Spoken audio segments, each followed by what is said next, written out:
with me in your Bibles to the Gospel according to Luke. Luke chapter 15. We're going to read this chapter in its entirety. Luke chapter 15, it's actually verses 1 through 32.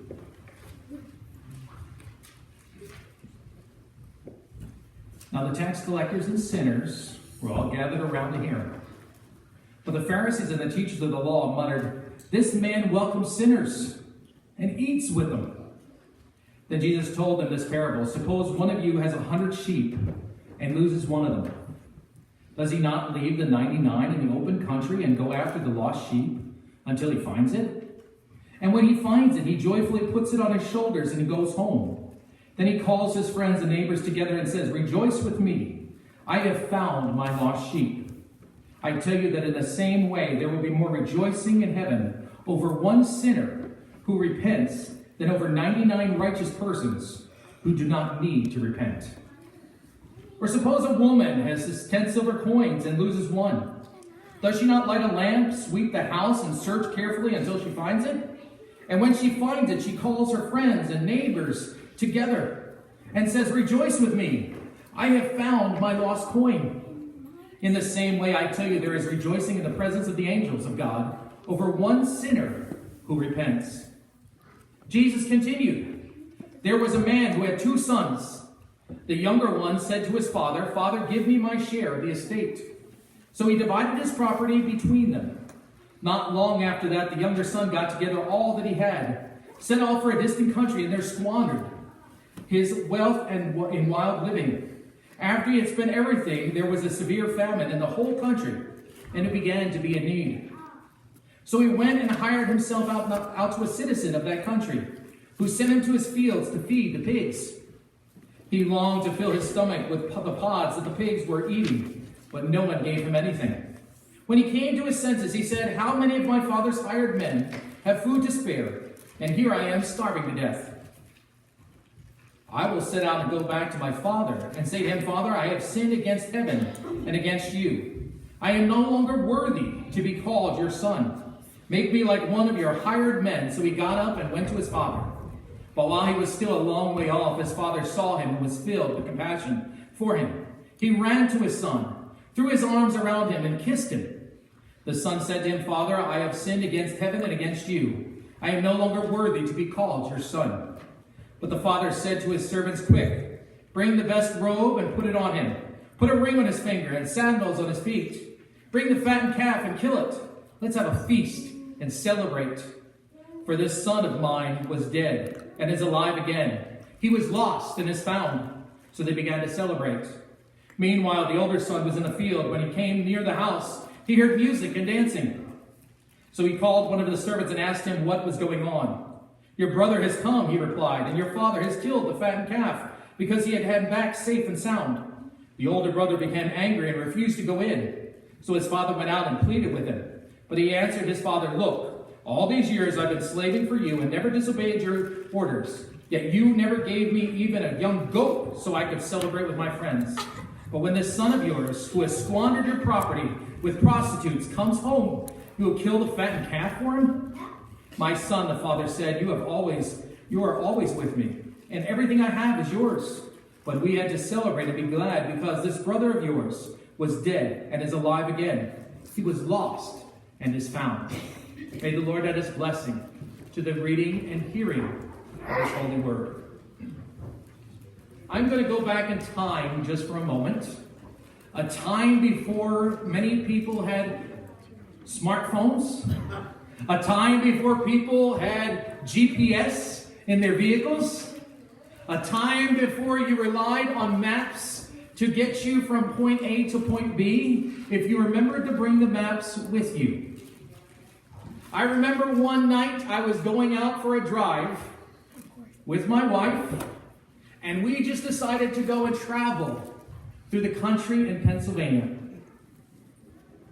And I decided that I knew where I was going. I decided I knew how to get to the point to her favorite restaurant, and I was going to treat her to a nice prime rib steak.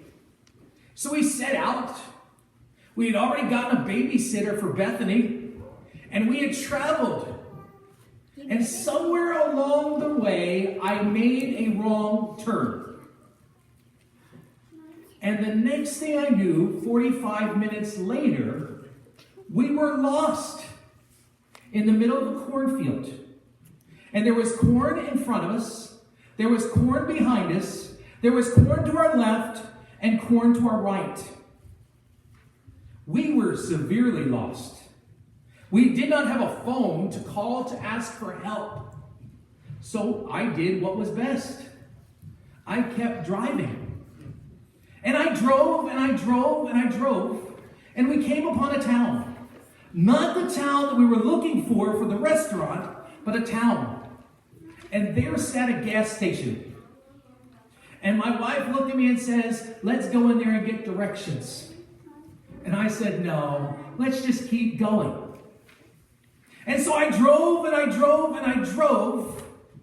And needless to say, we finally came upon an interstate which connected back up to our house.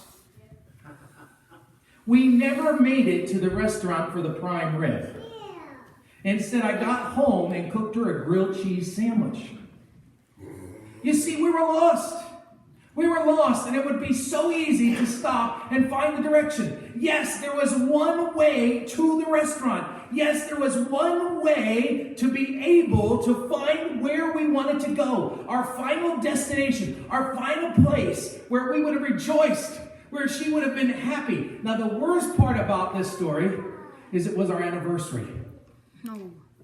So needless to say, in the midst of what should have been a day of feasting, a day of rejoicing, me being a German, I was very stubborn. I don't know if there's any stubborn Germans out there. I think I'm the only stubborn German on the face of God's green earth. But I refused, and I kept wandering and looking because I knew I could do it by myself. Now, you may sit there and criticize. You may sit there and look at it and say, oh my goodness, why didn't you, Pastor, stop and ask for directions? But how many times, men, have we heard our wives or other people say to us, why don't you stop and ask? And you say, no, I know where I'm going. I know how to get there. And we find ourselves so lost. And so lost in the midst of nowhere that we don't know the way back home. But I tell you, there is one way back home, and this is what Jesus Christ was presenting to the crowd that gathered. He was presenting sitting down at a table in the midst of a meal, and he gathered around him the wrong type of people. We don't want to ever admit to the fact that there are the wrong type of people in the world. These type of people, as the Pharisees looked at them, were the tax collectors. He gathered around him tax collectors. Yes, we celebrate. We do celebrate Christmas. Yes, we do celebrate Thanksgiving. Yes, we do celebrate Easter. Yes, we do celebrate New Year's. But unless you're an accountant, I don't know of anybody who celebrates April 15th. We don't celebrate and say, yippee, it's time to pay my taxes. It's time to get my taxes in order. So in looking at this, these Pharisees, the problem with the tax collectors of that time, and I want to discredit anything of me saying that I'm saying anything nasty about tax collectors today, but the tax collectors of that time would steal from the people. They would take money from the people and make it their own. And so this was known as a common practice in Jewish culture. And the tax collectors were looked upon in an evil sort of way. But not only was he eating with tax collectors, he was eating with sinners. You know, those people that have that past, those people that you know what they've done in the past, those people that don't deserve to receive God's grace, those people, because of their past, don't deserve the gift of being able to eat at the table of Jesus Christ. Now, we may never say that out loud. Sometimes we may think that inside our minds. And so Jesus Christ, as these Pharisees, as these church leaders were gathered together, in verse number 2, The Pharisees and the teachers of the law muttered, "This man welcomes sinners and eats with them." It wasn't in a statement of saying, "Praise the Lord, look at how welcoming our teacher is." It was a statement of criticism. It was a statement of how dare he. It was a statement of he must not really be who he says he is because of who he welcomes into his crowd, who he welcomes at the table, who he welcomes to bring forward to be able to sit down and break bread with them. So what does Jesus do? Jesus very politely tells them off with 3 parables. Not 1, not 2, but 3 parables. Now, at first, I thought I was going to preach these over 3 weeks, but I thought, you know what? We need to look at it the way Jesus intended it to be looked at, how they received it. They didn't just hear the one story, they heard all 3. And the first story that he presents to them is a story of a lost sheep. He says in the first parable, he says, 1 sheep gets lost. 1 sheep out of 100 gets lost. And the shepherd does the unthinkable. He leaves the 99 sheep and searches and seeks out for that one. Now, statistically, that is not a good percentage or a good business management. Because what if something happened to the other 99? But the shepherd is making it clear that every person is important to the shepherd. And every person has great value. Every person has great importance to God. And he says, I leave the other sheep, the 99 in the open country, and go over to the last sheep until he finds him. It's not like he just looks around the corner and comes back and says, okay, I tried to look, couldn't find, let's move on. Forget that 1 sheep. Well, that's the cost of being a stupid sheep and wandering off on your own. Now, sheep are not the most intelligent of animals. Yes, they do recognize the shepherd's voice. And there's no doubt in my mind that the shepherd was yelling for the sheep. And he had named the sheep and had named each one of these sheep by name. But in the midst of this, the sheep more than likely was wandering in a circle. Somewhere in the backfield. Somewhere out of sight. Just wandering in a circle. That sheep was left out there to die. That sheep was left out there with no hope and no future. But then the shepherd finds the sheep. The one that is wandering. The one that is spinning in circles. The one that seems like in its life it's just running its tires through the mud. And he finds them. And he doesn't just find the sheep and say, hey sheep, get back this way and get back to the fold. No, he picks the sheep up, puts him on his shoulders, and carries the sheep.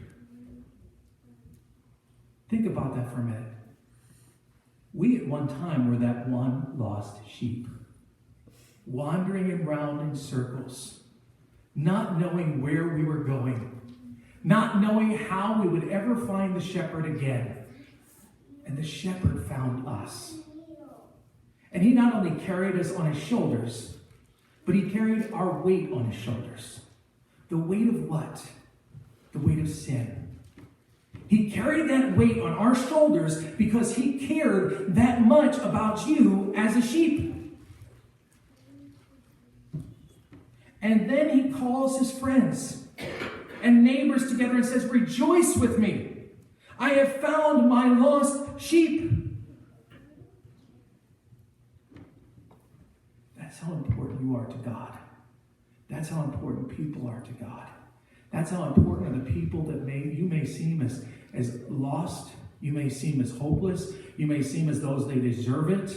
They wandered off themselves. They're acting the way they shouldn't act. I know what their past is like, and I'm not going to care because I'm in the 99. I'm in the fold. I didn't do I did exactly what I'm supposed to do. I behaved the way I should. I dotted out my I's. I crossed all my T's, and this person wandered off, and all of a sudden I'm supposed to be left in insecurity so that this Jesus could go find that one sheep. It just don't seem fair. And listen to what he says in verse number in verse number 6. Rejoice with me, I have found my lost sheep. And then in verse number 7, I tell you that in the same way there will be more rejoicing in heaven over one sinner who repents than over 99 righteous persons who do not need to repent. Friends, we are all in need of repentance. We are all lost. We are all sinners. Paul told the church in Rome, for all have sinned and fallen short of the glory of God. Maybe your wandering isn't as far off into the field. Maybe you took a step in the wrong direction. Don't think you're so righteous that you are above God caring about other people. Friends, our job as a church is to seek the lost. Our job as a church is to bring the lost to the cross. Our job as a church is to allow the lost to meet Jesus so that Jesus can carry them on the shoulder. Don't be like the 99 righteous Pharisees who felt that there was no need to care for the one. And then he goes on to the next story. I'm telling you, Jesus just tells it to you. He hits you right here square between the eyes, and he says, you need to fix it. And he says, or suppose a woman has 10 silver coins. It's a day's wages. A day's worth of wages this woman has, and loses one. 1/10 of her day's wages is lost. The statistics are a little bit better. I can understand, 1 out of 100, okay, maybe that's a little bit harder to comprehend. And for some, the skeptical ones are saying it's just 1 out of 100. There's still 99. But I tell you that one was important. And Jesus goes on and say, even if it's a smaller circle, even if it's a smaller amount, he goes on to say, look, this one is important. So what does the woman do? She's lost 1 coin. She sweeps through her house. She pulls everything apart. She looks to search for this coin. And then when she finds it, what does she do? She does the same thing as the shepherd did. She calls her neighbors. She calls her friends together to tell the good news and says, rejoice with me. Be happy. Be excited with me. For I have found my lost coin. In the same way I tell you, there is rejoicing in the presence of the angels of God over one sinner who repents.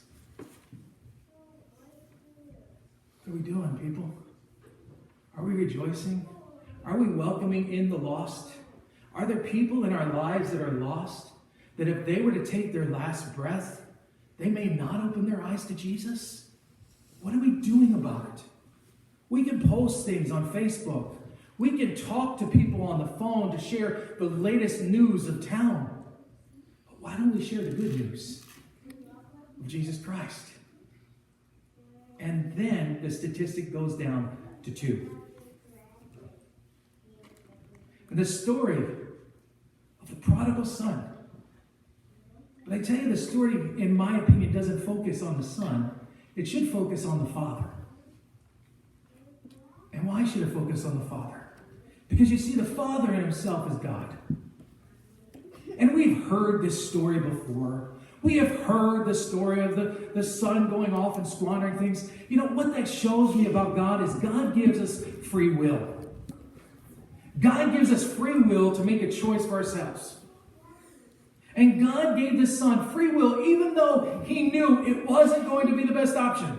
He knew that it was only through him being able to walk away that he was going to find where he needed to come back so that he could come home. You see, so as we look at this, the young son took what he thought was rightfully his, and he went and squandered everything he had. Everything that you have been given by God is a blessing from God. Don't take it for granted. Don't take it and say, you know what? I have done the hard work to earn what I have earned. Well, God is giving you the ability to do that hard work in order to earn it. You can't take a breath from your lungs unless God allows you to take that breath. So everything in your life is dependent upon God allowing it to happen. But God allowed the son to take that step, to walk away, so that he could learn the value of love. What did he do? He squandered it all. And he come to the realization when he was hired by a citizen in that town in feeding pigs. He was eating the same food as the things that were in the trough for the pigs.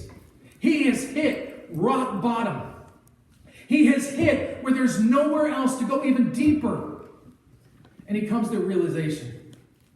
He says, maybe I can plead because I'm not worthy to be his son, but maybe I can ask God to please let me be a servant.